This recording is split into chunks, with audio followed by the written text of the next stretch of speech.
way we can upload it easier. Okay, everybody, welcome to the State of Vishing Report 2024 webinar put on by Dr. Abbie and myself. Really happy you all can make it. Just a couple quick housekeeping notes before we start. Yes, we are recording for anyone who's new that's coming in. You can ask questions at any time. We are a very social company, so we encourage you to come on camera. And if you have a question you want to ask, you could type it in there, or you could just unmute and ask too. That's perfectly fine. We'll have a large section at the end for Q&A and discussion about these things. And what Abbie and I plan to do is just kind of go through some of the highlights from this year's report and discuss what are some of the things that we think we can pull out that we can learn about the state of vishing, since we're seeing such a massive increase in this attack vector here and all over the world. So we thought we'd start off quickly with just kind of defining what vishing is for those who might not know or heard the term. So it stands for voice phishing. And the word actually ended up in the Oxford Dictionary in 2015. Can you believe that? As a real word. I mean, we make stuff up and then it ends up in the dictionary. Your dictionary, Abbie, the Oxford Dictionary. I know. So it's a real word as of 2015, and really what it goes for is it is voice phishing. So we're not including smishing in that, which is SMS phishing, but this is the act of where someone might be calling you or your company on the phone and fraudulently pretexting as somebody else trying to get either financial information or access or get you to do something, as we see in many of the attacks, like with MGM getting ransomware installed or other things like that. Now, nowadays, we're seeing a lot of technology being used in this. Some of the things that we're noticing in the field are AI technology being used. We found one company that sells software that removes accents so they can sound more American. Yeah, we found that being used, being sold on the dark web. There's also Fraud GPT, which helps in creating scripts for vishing. It can actually do OSINT on a company and then help create scripts for vishing. And then, of course, we find really large vishing attack groups, not just overseas, but they're even here in this country, where you'll have whole call centers set up. And they're set up for the purpose of course, attacking organizations or people. For those of you not in the States, I'd love to hear if this is something you're dealing with here. But in this country, we also have two pretty disturbing vishing attacks. One is against older folks, where they're utilizing cloning, voice cloning now, and also spoofing, where they're calling grandma, grandpa, saying, "Hey, this is Chris. I was at a bachelor party, went over the border. I got arrested. I need some money for bail. Can you help me out? Here's the cop. He's going to tell you where to wire it." And, usually asking for $5,000 or $10,000, sadly working very, very well on older folks. And then the second one, which is even a little more disturbing, is a kidnapping scam where they're spoofing the phone number of your child. You're getting a call from that child, which it looks like, of course, in the background, you can hear him or her crying, saying, "Mom, Dad, help me." And the person on the phone says, "We're going to hurt your kid if you hang up. We're going to hurt your kid if you call the cops. You need to transfer.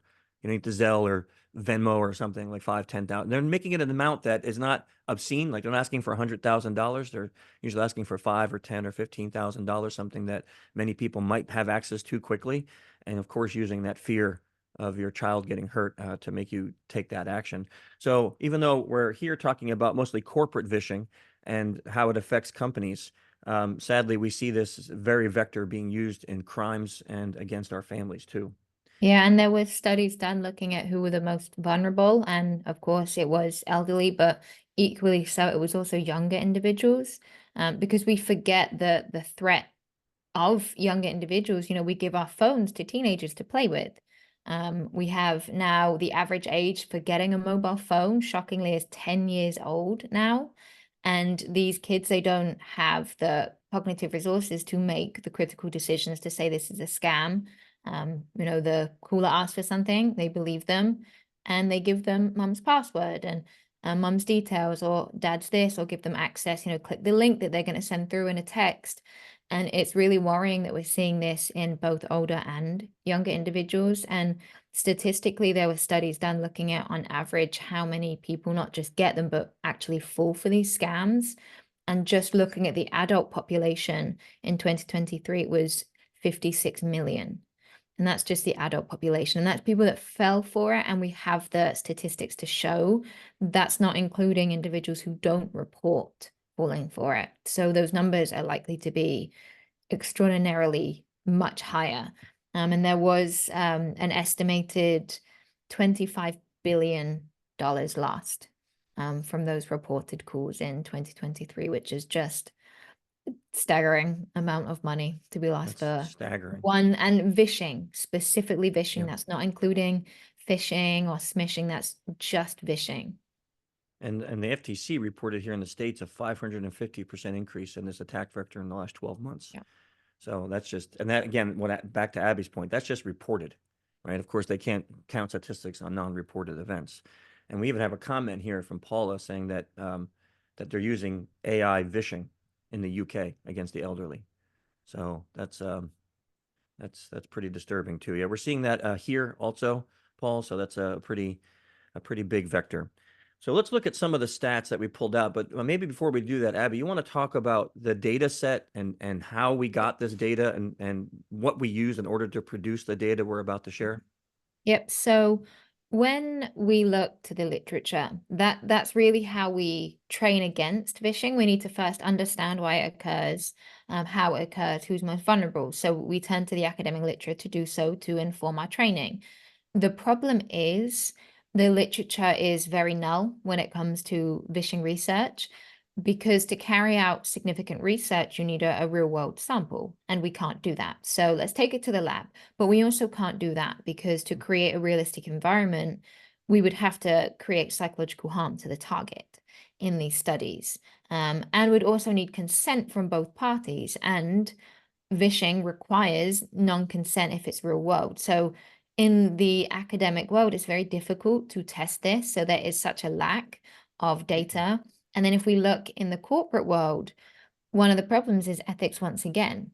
We need two-party consent, and there's not a lot of companies that have strict ethical policies that have access in the same way. So there's a real lack from both corporate and academia. And then when we do look at the data that is emerging from corporate industries, most of it is robocalls. So it's not human to human vishing. And that data we can't really work with because human conversation is dynamic. And the reason these attacks work is because we speak to a human, we feel trust towards them. They use influence principles to make us feel close and trusting and cooperative. So we couldn't turn to other data sources, but Social-Engineer, since its inception, has been collecting this data. We have two-party consent with every single call that we make. We have contracts and statements of work with every call that we make.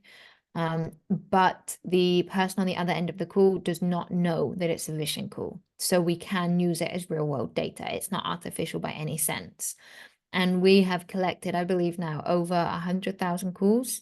And in our previous report, we examined the subtotal of those calls, and then we used a subsection of those calls. We used 16,000 calls for this report to look at the vishing data for 2024, to look at very specific things. So we were able to have real world data that was two-party consent and reflects the true nature of these calls. So the statistics that we show, we are confident that they do represent a real world sample. But what I will say is the calls that we do have, we also have to bear in mind that the statistics that we see are based on companies that have engaged in security training. So these are companies that have over the years been testing their security network. So the compromise rates we see here are likely much lower than someone who is just starting to train their security network. And we can see that because we compare these rates to our previous report and they're much lower. So we can see that testing your security network via human to human testing is effective. So let's have a look at how we got into the data.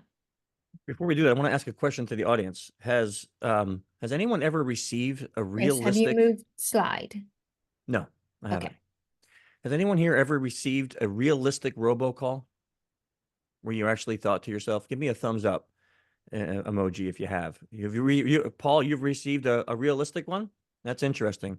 So we have one out of all the people here. I've not I've not personally received a robocall. Oh, and you did too, Brenda. Maybe later on, I'd love to hear about it because I haven't received one that actually made me go, this might have tricked me into something, which is something interesting because we don't do any robocalls here, but I'm always interested in hearing people's Yeah, experience with that. often they're very good to begin with, but they can't reflect the dynamic nature. So once you start asking questions, often that's where it becomes clear that this is not a real human being. So typically when we perceive that, we then exit the call. Yeah, that's an interesting one. So I should I've have received differentiated one. robocall versus the AI generated call. I got one of those Yes. last week, an AI call. That was really interesting. Like I really thought I was talking to a real person until I made a comment about, look, I'm really not interested in this. And the guy kept with his presentation. And I'm like, ha, it's a fake person. It's not even a real person. I'm like, dang it, you Yeah. know? Okay, let's start looking at some of the data we collected. Here we are. Okay, so first, we want to talk about the impact, which Abbie mentioned some of that with the financial thing. So we'll skip that. We kind of went over that, but that will be in the slides for those when you download this. Okay, so here was our focus, and this is important for understanding some of the stats that we're going to show you shortly. So first, a shutdown is when the target that we're talking to refuses to give us information that would equal a compromise based on what the client wants, right? So that compromise, which we'll talk about shortly, could be different for every client, right? So sometimes they say, here's a list of 5 flags. Flags are the bits of information that our team is tasked to get while on the vishing call, and you have to get 2 of them to equal a compromise, right? So maybe Shelby's on the phone and she gets 1 of those flags, and then the person's like, hey, I don't know if I like this call. I'm not giving it, hangs up. That's considered a shutdown. Or if the person right away says, no, I know this is not a real person from IT or HR, and they shut us down, we count that as a shutdown. Next, the compromise is that the caller divulges information that the client wanted us to get, those flags, that bits of information, and based on that, we can count it as we would have compromised that company if we were a real threat actor. And then this is one that's interesting that we don't see a lot of, but where we'll talk about it, is voicemail compromise.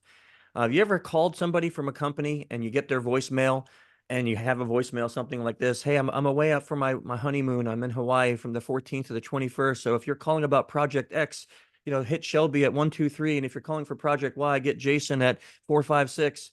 And they give like all this information. Now you know project names, you know that they're away in Hawaii for their honeymoon, you know the dates they're gone. As an attacker, you can use all that information. So we consider that a voicemail compromise when you give too much information in your voicemail. So we collect all of those stats. And one other thing, which I won't show the slide yet, but Abbie, you probably be better describing this. Abbie did something really fascinating for us when she came aboard, which was had our team start collecting the different principles of influence techniques that they use on the vishing call, so we can start to gauge which principles of influence were actually more successful for our team. You want to talk a little bit about that, and then we'll show the slide later on the benefits? Should we dive into that now or? I don't know if that's the next one. Let me see. No, we will right here. You want to talk about that when we get to the slide then? Yes, yeah. Okay. Just so that they kind of have a background of Yep. the general compromise. So let's start with the voicemail compromise because it's the smallest. Hmm. This one, 1.2% might sound very small, and you think, well, that's not a particularly significant number. But think about if you have 1,000 employees or 5,000 employees. Now that 1.2% starts to look pretty big because every individual there now in that 1.2% is a potential compromise to your security. And an attacker doesn't even have to have a conversation. All they have to do is make a call. That's really shocking.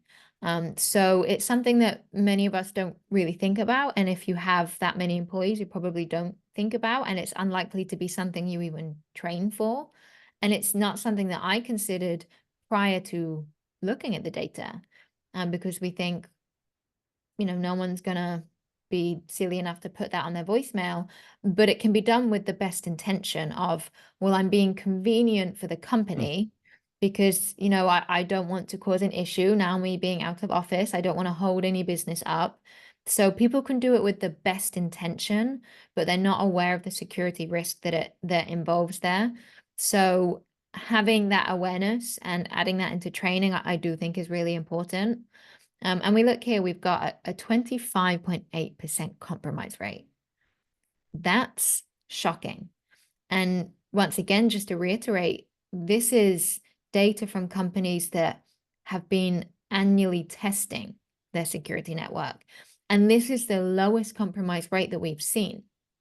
In general, over when we looked at the data before, we looked 2023, and then we looked the collection prior to that over the past 10 years. And this is a large amount smaller, which is very shocking. Again, say you have 5,000 employees, that's a major risk to your security.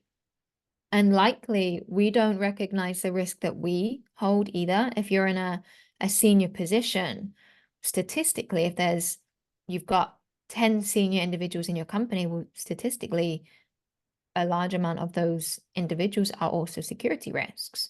And we had a 73% shutdown rate, which is good. It's better than less shutdowns, but it's not good enough. Chris, do you have anything to add to? Oh, it sounded like you were going on, so I didn't want to cut good in. enough. It was like there was no period there. It was like good enough. Period. Okay. Full stop. Yeah.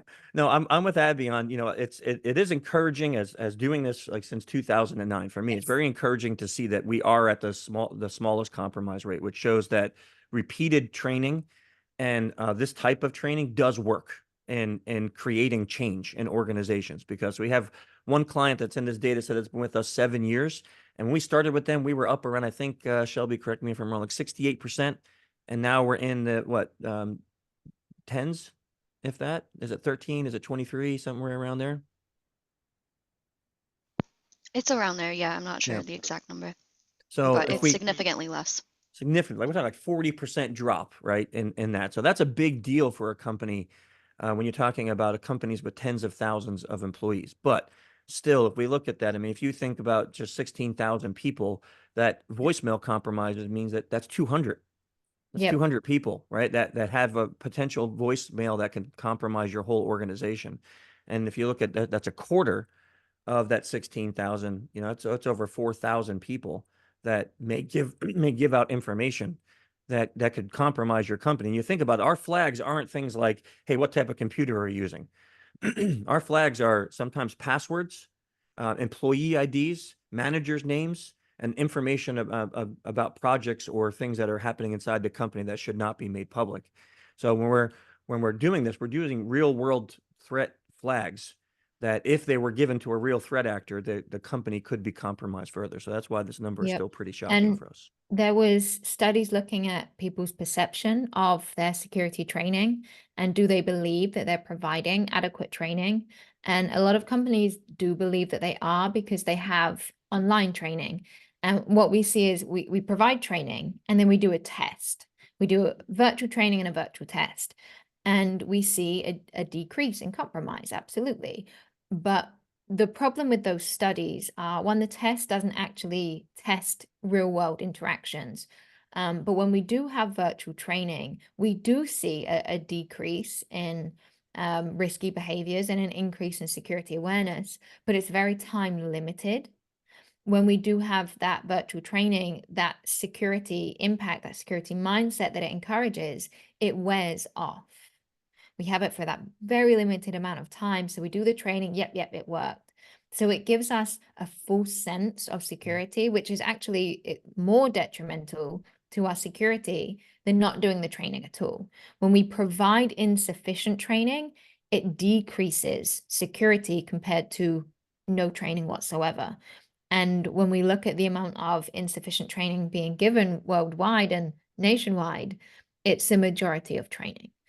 So the kind of training that we provide is really important. And then studies looked at, well, what if we train people to be aware of the influence principles? So they're very preliminary studies right now, but they train people to recognize influence tactics. And that training has showed real potential. And again, it's still early days with this training in Vishing specifically, because of the lack of data, but it is showing a really good potential that that's the route of training we should be going down, and not providing this general security awareness of these are the principles virtually. Here's a box, tick this and run a simulation. They're just not effective long term.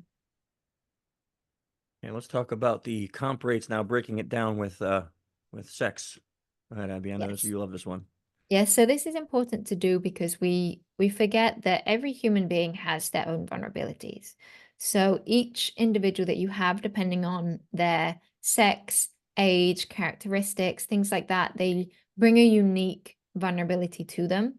So if you don't identify, well, what differences do we have? You can't provide adequate tailored training, because tailored training is really key. So we wanted to understand, well, are there differences in the way that men and women are receiving these calls, and are they more or less vulnerable? And that can give us an understanding as to why they work as well. So we do know here, we looked at whether male callers, so whether the person simulating the attacker is male or female, are they more or less successful in general?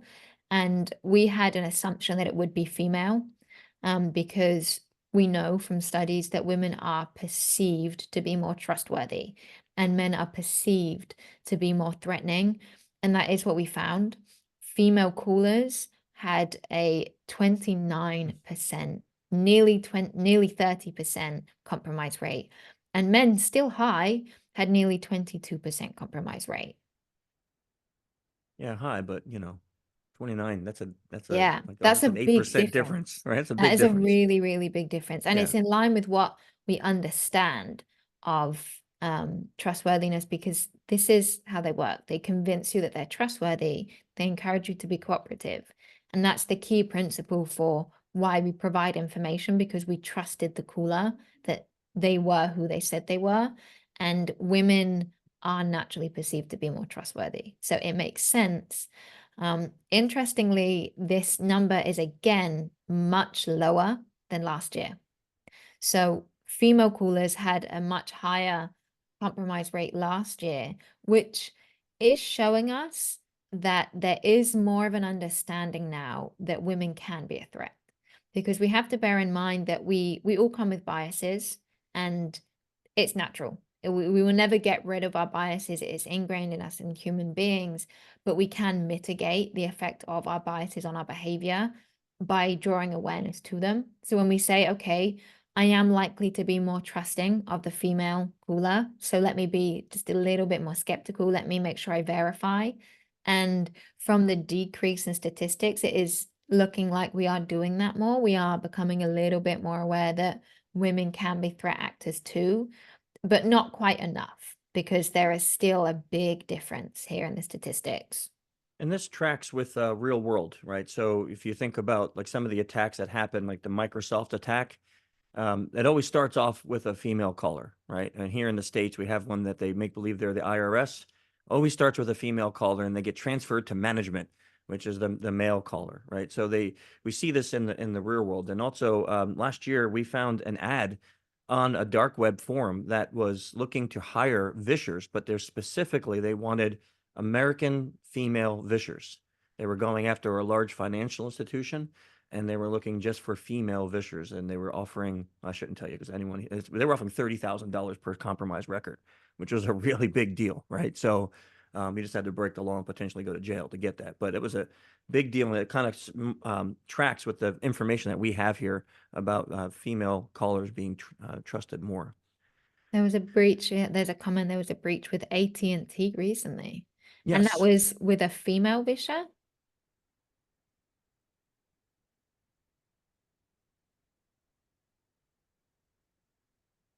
Not sure. Yeah, I'm not sure either. But yeah, AT&T was a huge, huge breach. And then we just saw Ticketmaster too. Again, we don't have much details on the attackers on that, but I'm sure they'll be coming out shortly. Okay, so then we collected more data against now taking the sex of the attacker and also the sex of the target. And what do we see there, Abbie? Yep. So this was a really important point to do, because again, we need to tailor our training, but on both sides. So if you have male and female targets, You need to train them to be more aware of the kind of cooler, but you also need to understand the vulnerability factors in general. So we also know that not only are women perceived to be more trustworthy, but women in general are also more trusting, which is a great quality to have. And one thing we really want to emphasize is we're not saying when you have a cool to never trust the cooler and always be skeptical. That's not a good way to do business. That's not a good way to build rapport. We never encourage that mindset. What we do encourage, though, is to be aware of those biases that you have, and just to be with that awareness, make sure you verify. So when everything inside of you is saying, oh, it's fine, I feel trusting towards this person, bring awareness to the fact where you could be biased to it. So let me just verify that. So it's not about going in with a skeptical mindset. We just want to highlight that. When we look at the interaction effect of whether it's a female caller and a female target, female caller, male target, and vice versa with males. So as expected, actually not as expected, if we look at last year's data. So if we look at last year's data, the most vulnerable interaction was female caller and male target. And this year, what we saw was female caller and female target. And it makes sense when we consider that women are more trusting and women are perceived to be more trustworthy. But what was interesting is men tend to trust women, but not trust men. And we still see that here in this data, because if we look at male target, there's a higher compromise rate by quite a lot, nearly 10% for a male caller, for a female caller versus a male caller. But female to female has now increased. So again, what we talked about before of there is a greater awareness now that women are potential attackers. We can see this in the interaction data, which is a really positive thing, because all of these percentages have gone down. And the one that decreased the most was female caller to male target. So that's a really positive effect that we're seeing. But again, it's not quite enough, but it does suggest that change in mindset. The female caller to male target, let's just go through the stats, was 25%. That's a quarter. You have 5,000 employees. That's a huge statistic. Male to male, much lower, 18%, which is a much less concerning number, but still very concerning. Male to female, male caller, female target, 27%, and female caller, female target, 31, nearly 32%.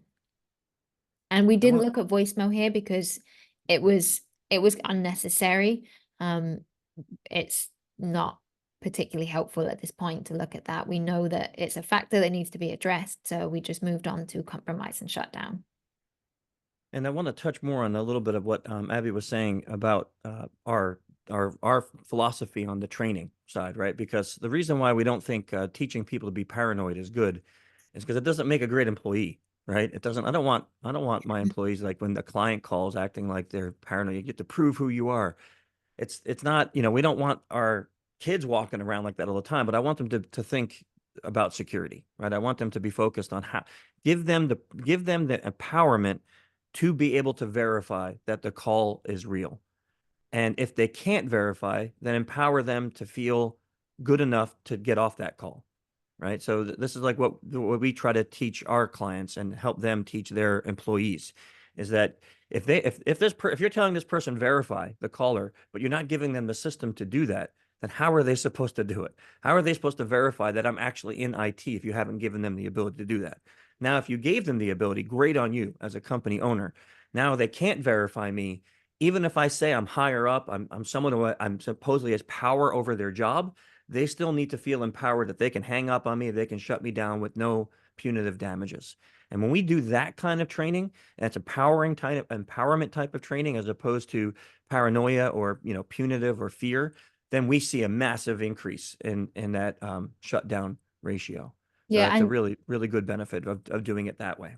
just to follow on from that, when you ask individuals why didn't they report that they fell for the vishing call, or that they potentially assume that this could be a threatening call, typically the answer that we receive is, I was afraid of reporting it. I was ashamed that I fell for it. I didn't feel Yeah. that I could. I was nervous for the impact that it would have. I was nervous for my career.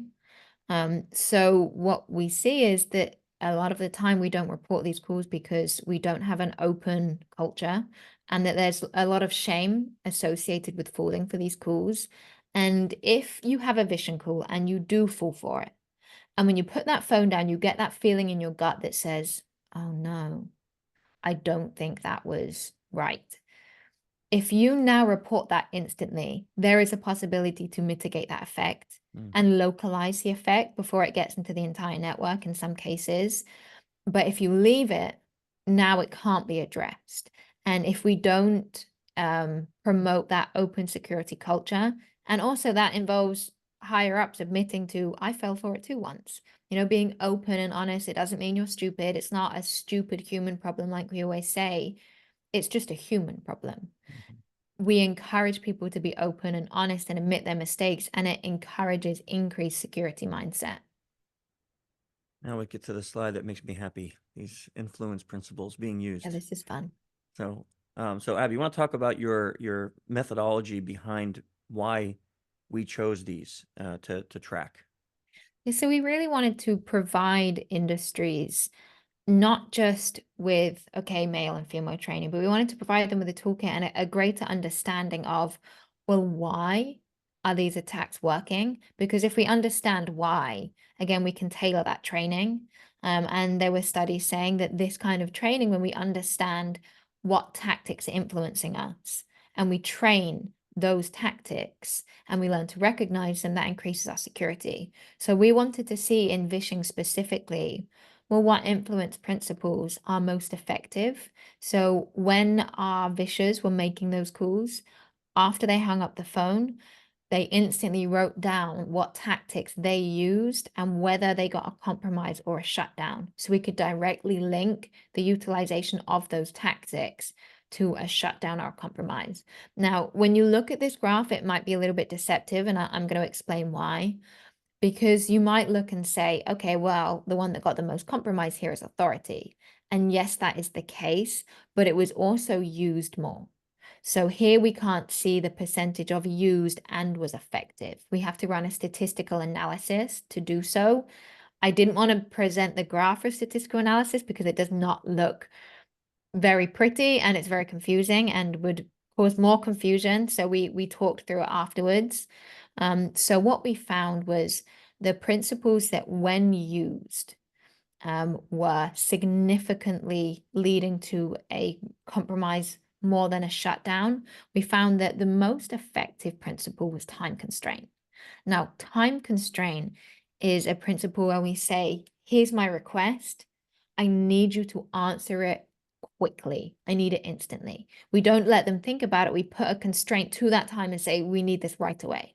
And we see this with scams like the IRS scam, you know, urgent scam. Now we get a call and, you know, it's from a debt collector. If you don't respond to this today, someone is going to be at your house getting your stuff. Now, the reason this works so well is because it increases the fear response. It increases negative emotions, and we feel like we have to act instantly. When we feel like we have to act instantly, we're not critically thinking. We go into panic mode. And I won't talk too much of the science, but what happens is our critical thinking regions are in the prefrontal cortex.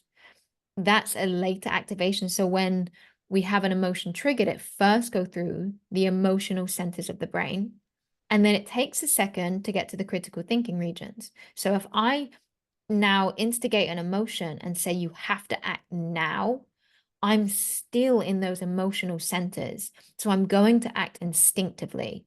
I'm not going to reach that critical thought because I'm not allowing that engagement to occur. So this is why they're really, really effective. And that's why if you get a request, no matter what the request is, the world will not crumble if you do not act within the next 10 seconds.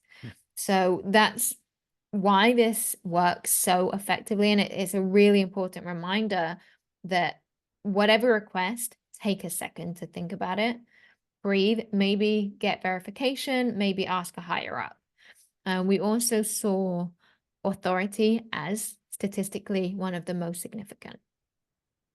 And there's an important point that I want to bring out here on these is because this is something that we hold to really steadfast here at the company at Social-Engineer, is when we use these principles, we use them with a very high ethics code. Yes. So we don't threaten, right? We even though we might hear this in the industry from other people that, well, the bad guys do it.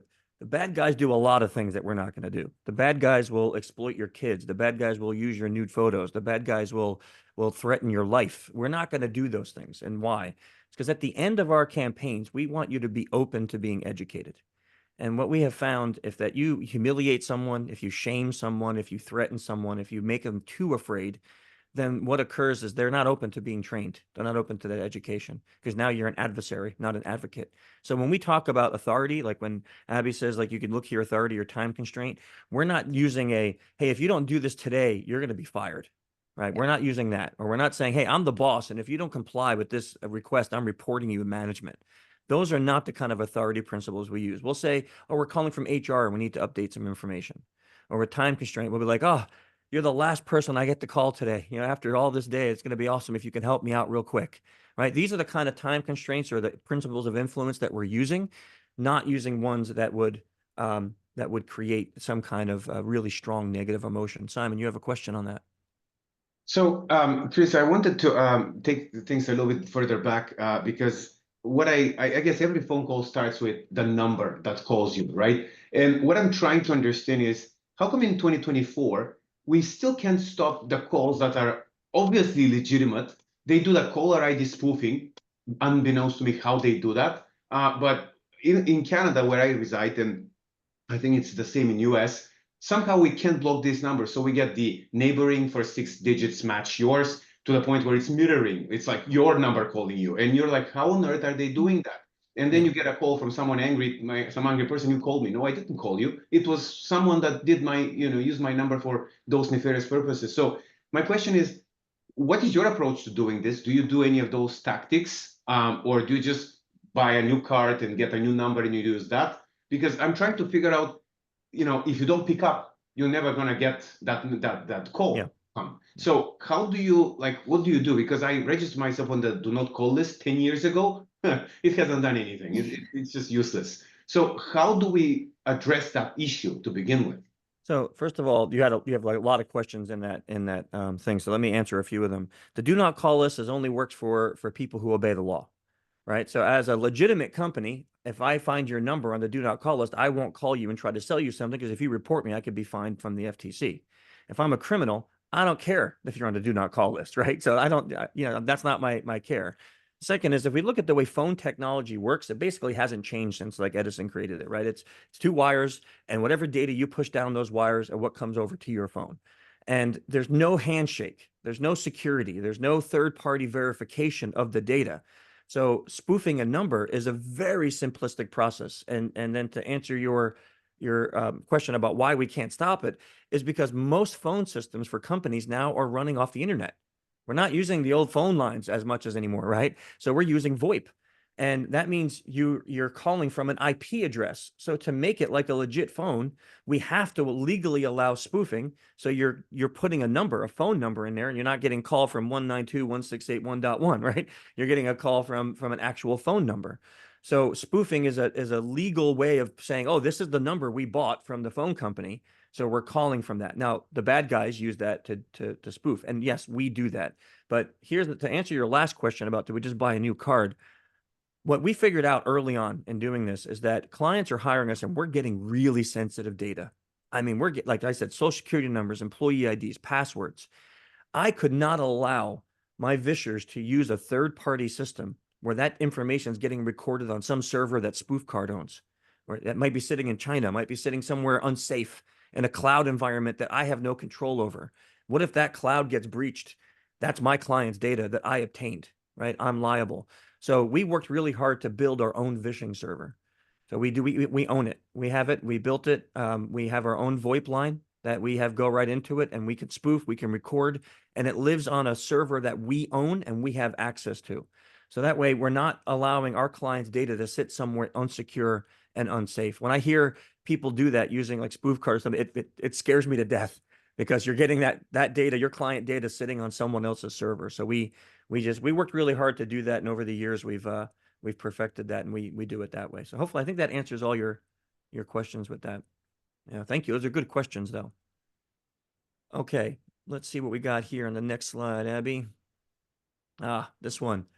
This one was good. When we started doing this report, one of the things that I asked Abbie is I wanted to know if we can pinpoint days of the week where people are more insecure. Like, can we pinpoint that? And are there times of the day that we find are easier to compromise people? Because our vishers are calling all 5 days of the week, and we even have some clients where we're calling throughout the night, because we have some call centers that are in different time zones. So what did we find, Abbie, when looking at that data? So we did this last year too, and we did it slightly differently this year. When we did it this year, we looked at days of the week which are within the workday, and we also looked at times within the workday. The most vulnerable times in general outside from the whole day is actually 7 a.m. in the morning, and 9 p.m. at night, and weekends. People are very vulnerable on the weekends. We didn't look at this for this one. So it's just a reminder that when we train security, just because someone has left the office or it's not a working day doesn't mean they're not a threat to the security network, because they still know the passwords. Most people work from home now. They still have access to the laptops and things like that. So just a reminder on that. But this was really interesting when we look at the work week specifically, because we see the compromise rate the highest and significantly higher on the Monday. So 32% compromise rate on the Monday. And it stays around 24, 25 Tuesday, Wednesday. So a real significant decrease, and then goes up Thursday, but a real big drop to 21%. And if we compare the Monday to the Friday, there's an 11% difference, which is extremely significant. And we can't identify why, because we can't ask every client, hey, why did you fall for this today? Because usually the reasons are unconscious. But again, we turn to the literature to why might someone be more susceptible on different days of the week. And a lot of people will say, like, I'm an early bird, or I'm a night owl, or, I'm a Monday person, I live for the weekend. So we see this difference. And if we look at people's general cognitive awareness, people tend to be less switched on a Monday. And that can be for several reasons. Often we get overloaded with work on a Monday. So there's email after email after email after email to go through. So we're very cognitively drained. Or we're kind of wearing off from the weekend. We're still maybe carrying a little hangover or a little tiredness from the weekend, and we're just less switched on. But that Monday is a real key day to be like, okay, the people coming into the office or the people on their laptops at home, they're likely to be more vulnerable on a Monday. So let's implement a few more breaks so people have a little bit more time to cognitively reboot. Let's increase the security, and maybe when we're reminding people of security, maybe drop that on a Monday. Maybe just bring it to the forefront of their mind, so people who are still carrying the weekend or still rebooting, they reboot with that awareness front of mind. And I think if you had asked me, but before I saw the data, what day would have been the worst, I would have guessed Thursday or Friday. I really would have. End of the week, people are tired already, and I would not have guessed Monday based on previous years. So seeing that Monday is the most vulnerable day is kind of a little shocking to me. It was interesting to see that data point. Yeah, I think it's interesting because it could have either gone Monday or Friday, because people are switching off, ready for the weekend, or still carrying the weekend with them. But what we can see is potentially people are ready to go on a Friday. So when they get the request, they really don't want to deal with them. But I don't think we have it here, but we did also look at times of day that people are most vulnerable. And that's a really important factor. And we looked at it because we do know things like blood sugar affect how cognitively aware we are. And the most vulnerable times of the day within the workday are 11 a.m. Monday through to Wednesday, and then Thursday and Friday was 12 p.m. So it's likely as we're getting towards lunch, we're kind of wearing off from that morning energy. So it might be good to implement something like a coffee break or a little bit of security awareness or something to break up that day and just reboot people prior to that lunch break. And before we get to Q&A, just one quick thing about how do you use this? Because we just kind of regurgitated a ton of data at you, right, that you have in the report. So what's the goal here for you, how to use this? First, if you're a company owner, you can download the SVR report and you could, with all the stats that we just went over and the data that we present there, design your security awareness programs around the data that shows what will be the most effective, right? How to do that. And like Abbie just said, implementing a mandatory break at 11 a.m., Monday through Wednesday, something like that.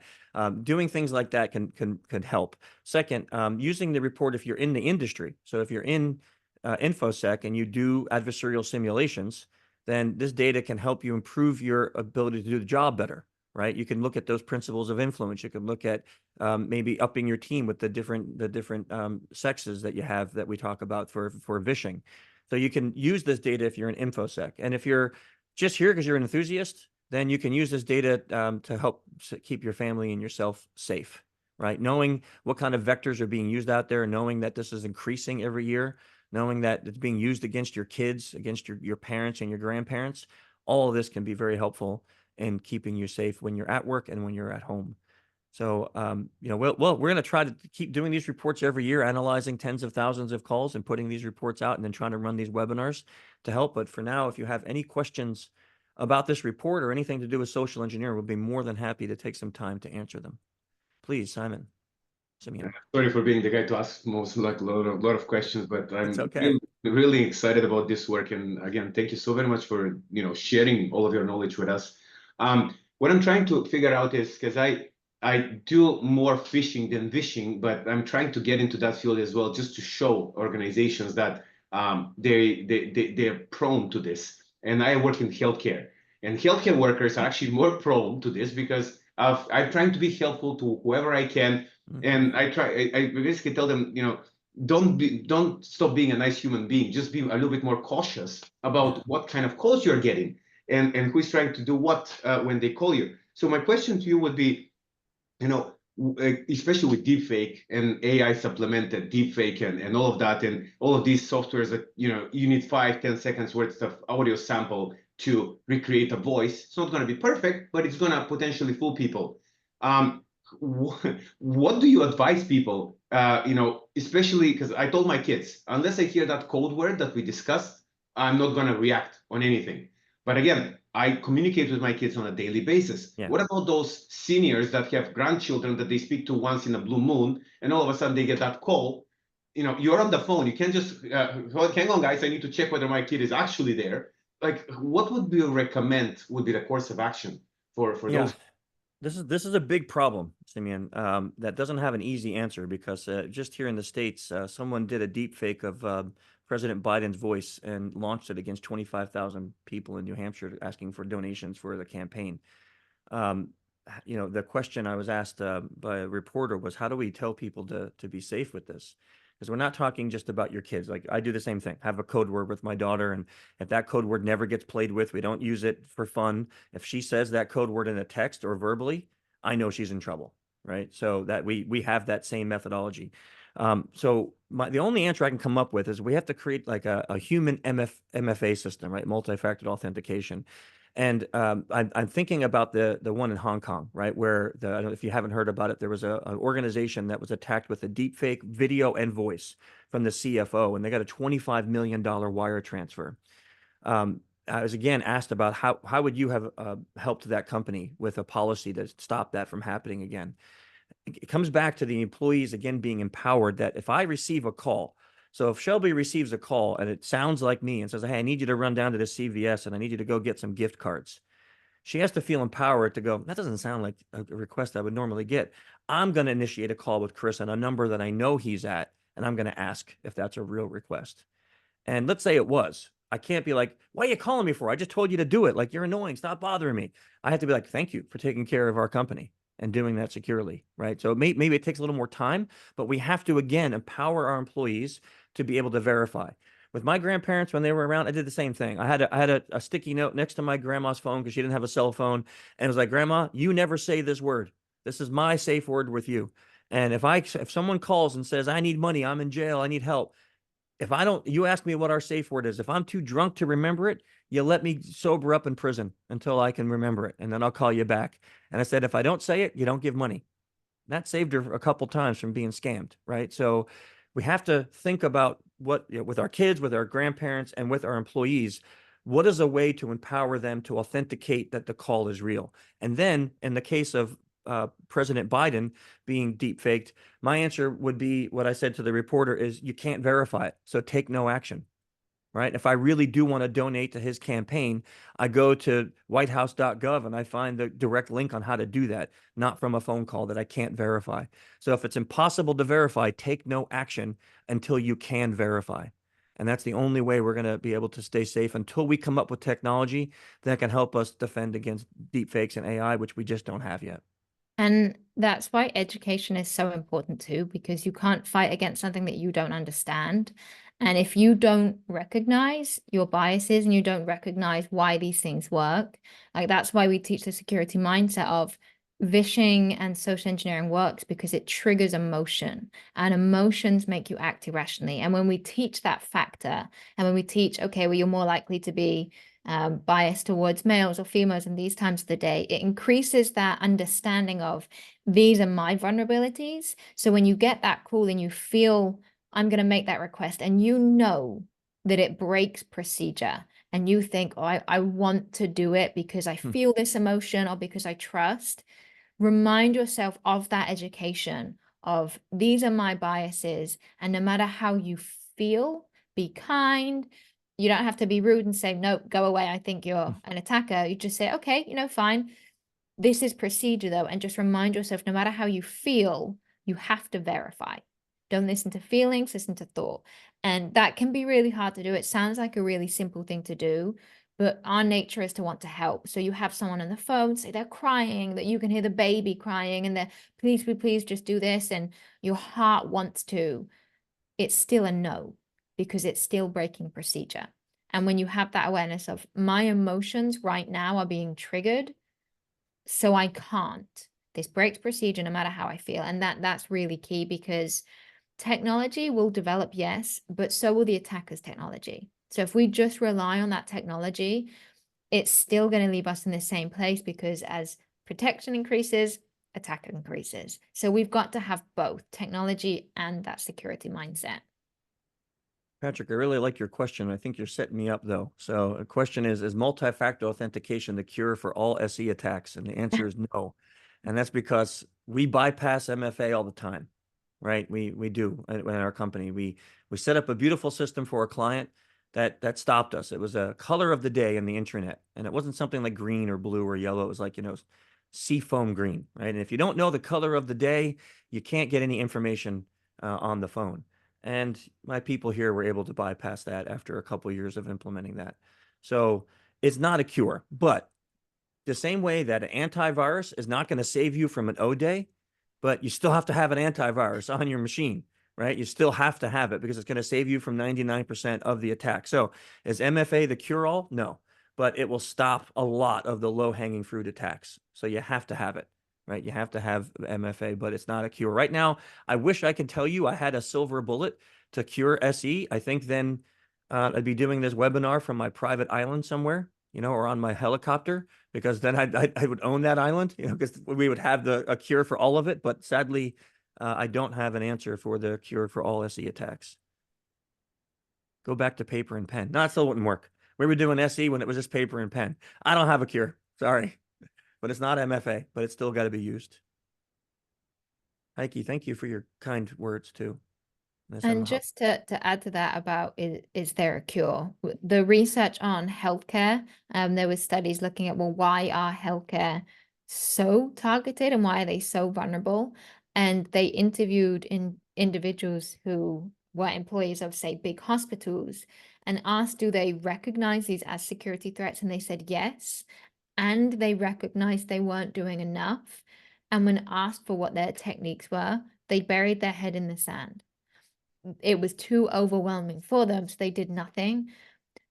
Those are the industries that get targeted the most and lose the most. Burying your head in the sand and doing nothing and just saying, well, it's going to happen regardless. We can't stop it. It's going to happen regardless. So let's just do nothing is potentially the most ineffective strategy. So just because it can seem overwhelming and feel like this is a threat that we can't fight off, we can. And we have a saying that your human network can either be your greatest flaw or your biggest security superpower, depending on how you train them.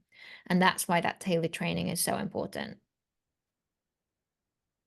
Any other questions from anybody here that we can answer? Or any comments? Yes, I have a question. Can you hear me? I'm so sorry. No, we can hear I you. just actually, felt, I read a couple of books just recently because I was doing some more research on how I can be impactful in my community. And with that being said, I realized, the question that I have is, the conference that you're having in October, is it an all-day affair? Is it just, because I'm trying to, because the situation I'm running into is I have people that are being impacted as it relates to they're being taken advantage with surplus fund. And what I mean by surplus fund, these are people where people are acting as if you're there to help them, but really they're not really there to help them. They're just there to get the money from them losing their home due to tax and mortgage foreclosure. I am an asset recovery specialist, and so I try to help these people. So I'm just trying to see how I'm just trying to figure out if the course that you're providing on October will be able to help me, because I'm trying to be more impactful as to how I can inform the community and help them. Sure. Yeah, thank you for bringing that up. So for those of you who might not be aware, what Brenda's referring to is we're bringing back HubieCon, the Human Behavior Conference. And instead of a 3-day event like we did in 2020, right before COVID, we're starting off smaller with a 1-day event. And it's going to be Joe Navarro, Dr. Abbie, and myself. And it is a day long, Brenda. And our focus is going to be, Joe's going to focus on nonverbals and how you can not only use them, but how you can learn to read them, right? And why that's so impactful for communicating better and helping people. Dr. Abbie is going to focus on influencing decision-making, and with her own influence framework that she's created, that will be very useful in communications and helping people with communications. And then I'm bringing in elicitation and pretexting, and Abbie and I have a couple really great exercises that we're gonna bring together that are gonna really help. Not even just getting the vendor. So the goal of the conference is to help people better their communication abilities and to understand how to use those aspects that we just talked about in becoming a better communicator. So if that is part of your job, is communicating with people and helping them to learn to use that kind of safety, then it most likely would be helpful. We're designing it to not be just focused on InfoSec, just like we did with the HubieCon before. It was really designed to be about human behavior and how you can use those skills in any job that you're a part of. And it is all day, and it's October 30. It's at we have a nice deal with Rollins College, and we're renting something called Rice Pavilion, beautiful pavilion there. Yeah. And we're going to hold it there. We only have 180 seats in that, and it's unlike a hotel where we can expand. So I'm just putting that out since you asked about the details. And so just for anyone that doesn't know where Rollins College is, it's up in Winter Park in Orlando. That's probably a good thing too. Yeah. In Orlando. Yeah. Yeah. People are like, so where's Rollins College? Well, doesn't Yes, everyone in know Orlando. that? I know that. Doesn't everyone know that? Thanks, Abbie. Yes, in Orlando. So October in Orlando, come on. Beautiful. Mm-hmm. Paul, so I'm not going to say we're not coming to the UK in 2024, but I used to come to the UK once a year and do training there pre-COVID. And then when COVID happened, that kind of killed that whole thing. So we have been talking about reinstituting either a UK or an EU training once again in 2025. I don't have any details on that yet, so I wish I could tell you, yes, 100%, this is what we're doing. But we have been talking about that because we're getting a lot of requests from for And I EU and UK. personally would very much like to see the training go to the UK. So hopefully, I used to go to Bristol once a year. Love that city. So great for a social engineering class. It's a very strange place to pick out, Bristol No, from the UK. so it's a small but a compact city that's easily to walk, and there were so many expats and people who immigrated there that it made it a really good, engaging place to talk with all types of culture. So when we were there doing our SE class and we sent people out on homework, they got to interact with so many different kinds. It's kind of like holding it here in Orlando or in DC. You just don't meet, you meet all sorts of people. Yep, I agree. everywhere. York is also beautiful. I was in York for a while. It's a really nice place. Simeon wants us to come to Canada. Paul wants us to go to York. Come on, where's Florian? He's going to Chris, we're say, gonna come to be Germany. busy. Yeah, You know that already, though, so I don't need to say it. I know. Here's what I tell people. Look, if you got 8 to 10, 12 people in your area that want to take a class, let us know and we'll definitely organize it. We also are starting to offer workshops now. So the training that Chris and I offer in elicitation and nonverbals and influence, we are having that as a compact training. So you can either do it as half a day or 1 day. And if you do want that for your organization, we can bring it to you. So we won't do it as a conference event, but we are now providing that as a training. Tropical Rhode Island. Sorry, Patrick. No one's ever described Rhode Island as tropical. That's like saying tropical London. Yeah, the workshops are really exciting. We got a chance to kind of launch that at South by Southwest this year. It was like kind of our guinea pig. So we wrote one and then decided let's do this. Thank you for coming. Do we have any more questions on Vishing or anything? Okay, for those Oh, of you can I add that, one- yes, can I- please. I'm sorry, I wanted to add one more thing. No, You know, please. I've been recently getting a lot of text messages where people like, oh, are you such and such? And then I say no, and then they say, well, can I be your friend? I'm getting a lot of text messages for that. I don't know how, I'm just like, I don't know how to navigate it. I just block them, but I don't know how they're getting my information. So I'm just like, I mean, how do you get around that situation where they are coming at me and like in droves? Like every day I'm getting all these false calls Yeah, where they're that's a calling great back question. to back. It's a really good question, Brenda. So first of all, let me answer your first part about how they're getting your number. You said this before. AT&T was breached last year. Verizon was breached, I think, 5 or 6 times. T-Mobile was breached 8 times. Every one of the cell phone networks have been breached multiple times in the last 18 months, which means your information is out there, right? Ticketmaster just got breached. If you ever bought something from there, 560 million people data is out there. I can go on and on about the breaches, but it is tens of billions of records that are out on the dark web being traded and sold. So your number's there. Now, when you get those calls and text messages, here's the best thing. Don't reply. Don't say, no, that's not me. Because normally I get about 30 a day where they're like, hey, Bill, Abbie has the funniest one. Somebody's like, Dr. Bill, I wanted to ask about my horse. Right? Yeah, I got one saying, Dr. Martin, is my horse out of surgery yet? And there were some cues there that it wasn't for me. I'm not Dr. Martin and I'm not a horse surgeon. So that one was, less easy, right? Yeah, that was a little bit suspicious. So the reason we say don't reply is a lot of times what these threat actor groups are doing, Brenda, is they're just trying to see if there's a live person at this number, because then they're going to try to attack you with vishing or other things. So when you reply, you let them know, hey, there's a person here and they're willing to answer. The best thing you can do is if you don't know that person, if you're looking at that number, and if you don't want to block it, you don't have to. But if you're like, I get these and they're making these requests, they're calling me Bill, they're calling me whatever, it's just block and report. I'm like, I'm sorry, I don't have the time for this. And if it's someone I know, like right now I'm getting pinged on Facebook Messenger from someone that I know, but they're asking me about things that make no sense.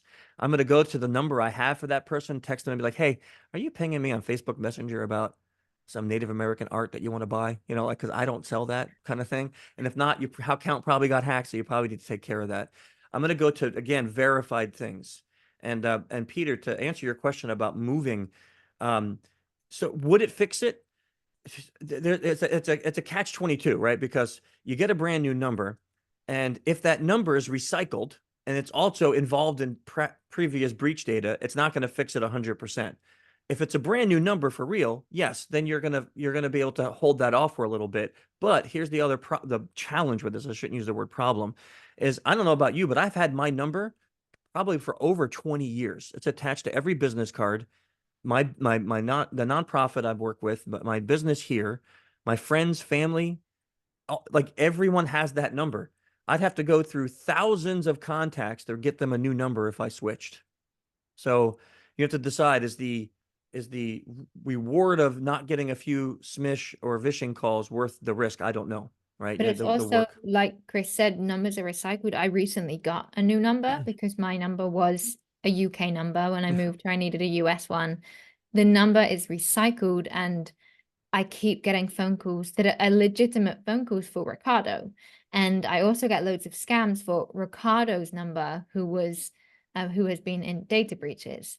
So even if you do get a new number, there's no telling that that number might be any more secure than your last number. Monica, the having Bluetooth on or off will not will not help when it comes to vishing or scam calls. That's what I thought, but I keep hearing that, and it's like, okay, let's ask the expert. Yeah. I So keep there's getting that. there are some Bluetooth attacks, you know, if you have a vulnerable version of Bluetooth, but I mean, it's a very localized thing. You'd have to have someone like sitting within, you know, a couple of feet of you and wanting to attack you and your phone. But Bluetooth has there's no effect on you getting spam calls or spam text if your Bluetooth is on or off. Oh, okay, so thank you for clarifying that. I wanted to make a comment about a vision call that I received from the electrical company here in Florida. I recorded them because thank God I was able to identify, you know, things. But it's interesting how they have a ticketing system. They are really well organized. You know, phishing, you say, don't, you know, check the low resolution images or spelling errors. That's not happening anymore, definitely. So it's the same thing with Vision.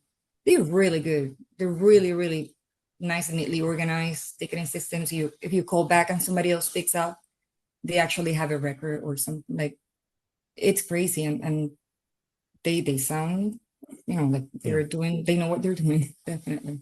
So we found artifacts that they have set up call centers. Like we found a call center in the country of Georgia on one task we were doing, and they had dozens and dozens of people in this call center.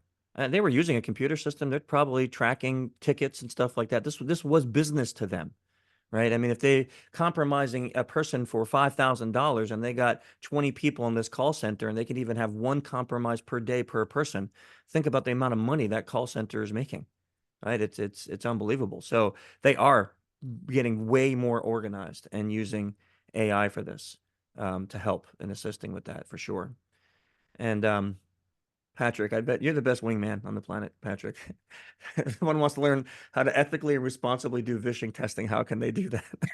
I swear I'm not paying Patrick to ask me these questions. I'm really not. He's great. I just really stink at mentioning things. So we do have a class. It's called Practical Application of Social Engineering. So if anyone is in the field, if you're in InfoSec, and that is something you really want to learn how to do, that's a 4-day class that we go through OSINT. We do actual phishing and actual vishing of real live targets. And how do we do that? We have a wonderful deal with a government agency here in the States. They get free security services from us, and we get all their people as living targets. So we get that 2-party consent that we need, that Abbie talked about, to make it legal. So we attack real live humans during the 4 days that don't know they're part of this exercise. Yeah, Florian just took this class, so thank you for that recommendation. And it's amazing. At the end of the class, every student hands in a report for their targets, and we get that back to the agency, so they get all the data that they can use to make their people stronger. And we get to sit around for 4 days and use real live people in our attack vectors, which makes it as real as possible. And of course, we do it as if you were working for Social-Engineer for that week. So our ethics and morals and all of our rules that we have for our company have to be applied in that class, and we oversee that very, very diligently. I don't have any dates for an upcoming one for that. We just ran it. So we'll hopefully we're thinking about running another one in the fall this year, but there'll be some information on the website about that. But if you want to know more, you can go to the social-engineer.com. If you hover over that top menu, it opens up everything, and then you can see our training options. You can go there and see that. Thanks, Patrick. I was just on your page, and I got a message to join Slack, and I'm trying to join Slack, and I'm having a hard time so that I guess practice on Yeah. Let me do so I can this. practice as well. Right now we have no lights in our office. Let me grab the link to join the Slack, and I'll put it here in the chat for everyone. Oh, there we go. I'll just grab it. And for anyone who's here, if you want to join our Slack channel, there's the invite link. And we have, let me know, what do we have in there, Patrick, now? It's like 1,500 people or so every day going in there talking about social engineering. People who are practitioners, people who are just enthusiasts, 1 million people. You are the best hype man on the planet, Patrick. There's 1 million people in there. Yeah, I need to learn as well for professionally when I go out Yeah. and I talk to people and network people. And that's another reason. So when I actually was reading your book, I read all 3 of your books. I'm actually listening to your very first one right now. And Oh, no. I'm the very first one. And I'm just like, this is a lot of information. I've ordered so many books that you just said in the auto book. I'm like, these people are going to be like, what is she ordering? Well, you know what? I mean, that's the way I learned also, the same way as you, Brenda, as I started reading everything I can get my hands on before there was people writing about this. So it was, it's reading and then being part of a community like this will really help you. We have a lot of people in there that aren't in the field right now, but are wanting to learn. So when you come into the chat, just ask your questions. I'm telling you, everyone in there is friendly. We don't allow people that are like bullying or trolling, and it's all family friendly and legal. If someone comes in and wants to talk about hacking people illegally, we boot them, right? So this is a above board chat that we're trying to do this to better the industry.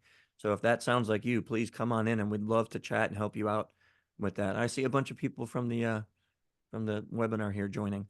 And we do have a comment, a really nice comment from Paul about add to emailing list for any online courses. And we do currently have one online course, and we do have an information elicitation course, which is completely audible. So it's an audio course. It can be done all online. There's 2 versions. You can do a certification, or you can just listen to the audio course. And that is also available on the website.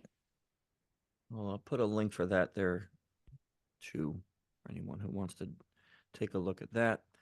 And just because we're talking about it, I'll also put a link for the conference that Brenda mentioned. I'm really excited about that. I'm working with Abbie and Joe is like some of the best things you can possibly do, but it's going to be really, really fun this day. Yeah, it's going to be fun.